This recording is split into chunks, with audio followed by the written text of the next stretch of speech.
is on the throne. He's still Good to come your way once more on IUTV. I'm Bishop Jeremiah, and I believe I have something to share with you today that is going to bless you. I'd like to read from Acts of the Apostles, and if you can come with me to Acts 25, and I'd like to read verse 13. It says, a few days later, King Agrippa and Bernice arrived at Caesarea to pay their respects to Festus. Since they were spending many days there, Festus discussed Paul's case with the king. He said, there's a man here whom Felix left as a prisoner. When I went to Jerusalem, the chief priests and the elders of the Jews brought charges against him and asked that he be condemned.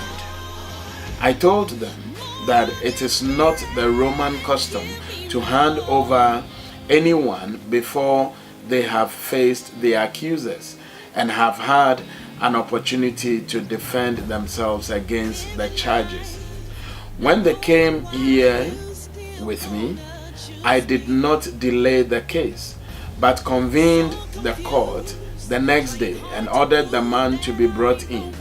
When his accusers got up to speak, they did not charge him with any of the crimes I had expected. Instead, they had some points of dispute with him about their own religion and about a dead man named Jesus, who Paul claimed was alive. Now, I want to take you through a 3-part series on the dead man named Jesus, whom Paul says or claimed was alive. When Festus took over, Paul had been in the prison 2 years. He was delayed and in the prison, and the intention was for Paul to pay a bribe to be released, which he did not.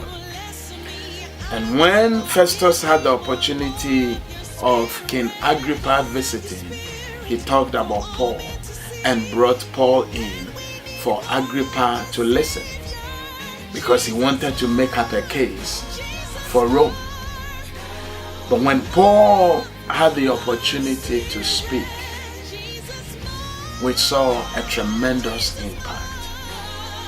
But the testimony that went ahead of Paul was that there was a dead man named Jesus who he claimed was alive. And what I need you to understand is that Jesus can either be a dead man to you or a man who is alive. But to Paul, this dead man was alive. A dead man named Jesus, whom Paul claimed was alive.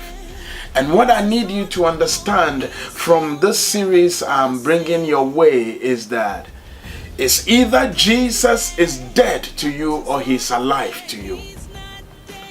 When it got to Paul, everybody realized that Jesus was not dead. Jesus was alive. It means that Jesus became Paul's lifeline. And this is what I need to bring to you in this series. That Jesus needs to become your lifeline. He may have been dead, but if he is alive in you, it's a different ball game altogether.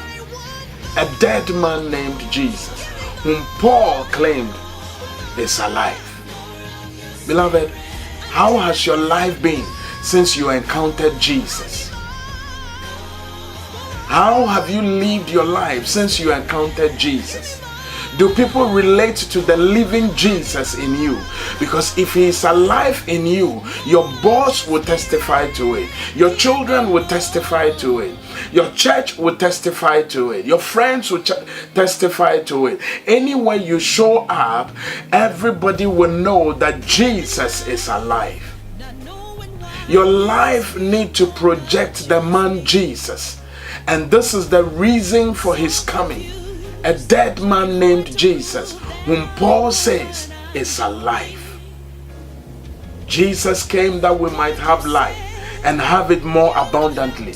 If you can open yourself up to the abundant life of Christ, everywhere you step, everybody around you will know that this Jesus is alive.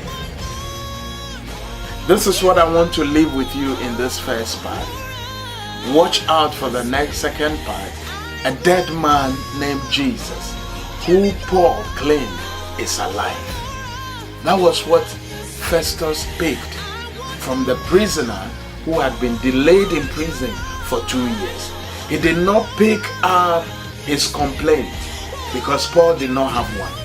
He did not pick up his sadness because he did not have one.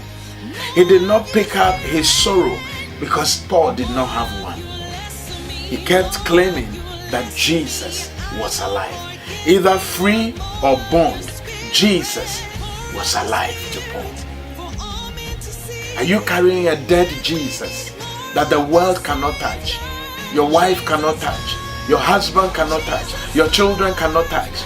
Or you are carrying a living Jesus that everybody can testify that yes, indeed, he is alive. A dead man named Jesus, who Paul said or claimed is alive.